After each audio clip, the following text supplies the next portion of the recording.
دوپہر کا وقت تھا۔ سکینہ صحن میں جھاڑو لگا رہی تھی۔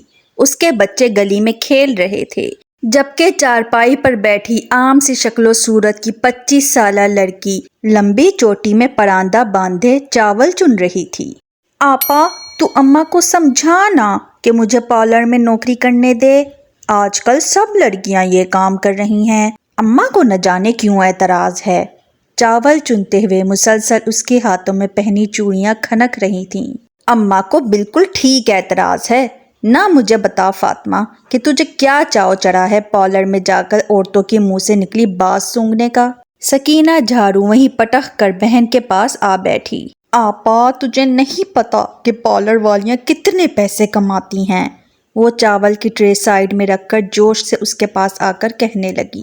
میں بھی کورس کر کے اپنا پارلر کھولنا چاہتی ہوں، اب چاہے اس کے لیے مجھے عورتوں کی منہ کی باس ہی کیوں نہ سونگھنی پڑے۔ اچھا چل، اماں سے بات کرتی ہوں۔ پیسوں کی بات سن کر وہ سوچ میں پڑ گئی۔ ہائے آپا، تو کتنی اچھی ہے۔ وہ بہن سے چپک گئی۔ ایک مرتبہ بات کروں گی بس، آگے تیری قسمت۔ وہ اسے پرے کرتی ہوئی کہنے لگی۔ اسی اثنا میں دروازے پر دستک ہوئی۔ جا دیکھ، ان کا ابا آیا ہوگا۔ وہ دوبارہ جھاڑو کی طرف متوجہ ہو گئی تو فاطمہ بھی دروازہ کھولنے چل دی۔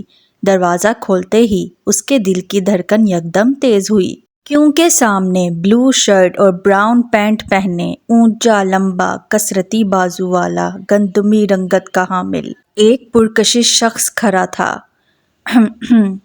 سامنے کھڑے نوادر نے کھنکھار کر فاطمہ کا سکتہ توڑنا چاہا۔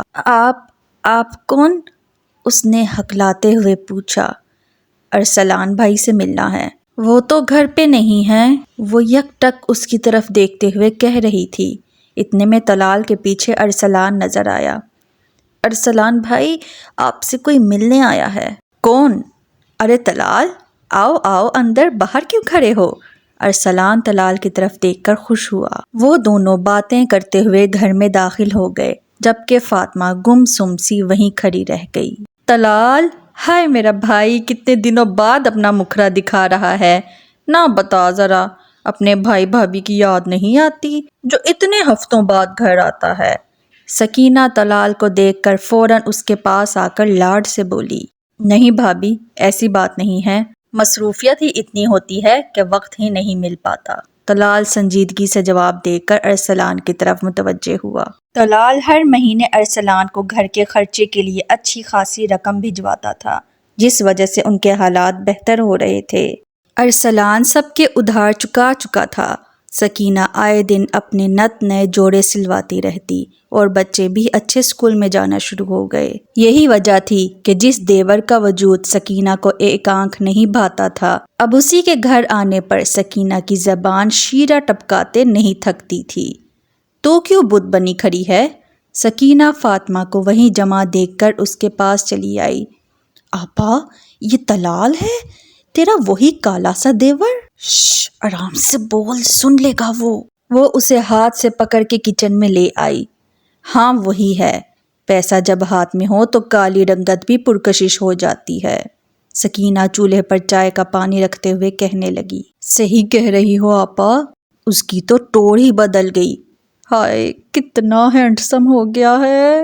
فاطمہ نے دل پر ہاتھ رکھ کر ٹھنڈی آہ بھری۔ تو نے اس کے بازو دیکھے؟